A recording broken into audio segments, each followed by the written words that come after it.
हनुमान चालीसा चौपाई 32 तुलसीदास जी कहते राम रसायन तुम्हरे पासा सदा रहो रघुपति के दासा।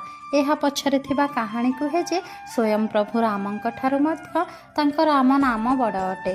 थरे नारद मुनि काशीर राजा को किछि एमिति आदेश दे देइथिले जे स्वयं प्रभु रामचंद्र मध्य राजा को मृत्युदंड देबाकू बाध्य होइथिले। प्रभु श्री राम राजा को कहिले सूर्यास्त समय से 3टी बाण तांको उपरकू छाड़िबे जहा फलरे तांकर मृत्यु निश्चिंत। यह शुणी राजा मृत्युर भୟରେ नारद मुनि पाखकू गले। तो नारद मुनि तांको जीवन बंचाइबा पई अंजना माता पाखकू पठाइदेले।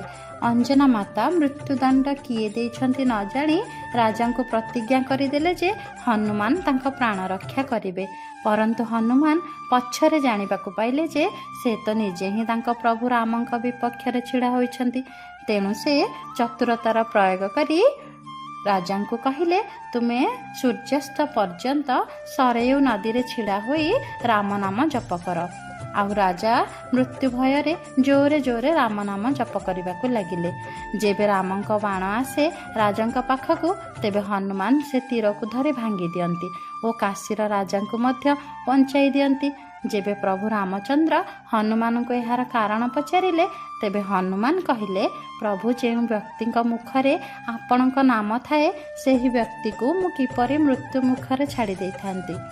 एही लीला नारद मुनि जानिशुणी रचाइथिले केवल यह बुझाइबा पई कि प्रभु रामंक ठारू मध्य तांको राम नाम बड़ अटे। जय श्री राम।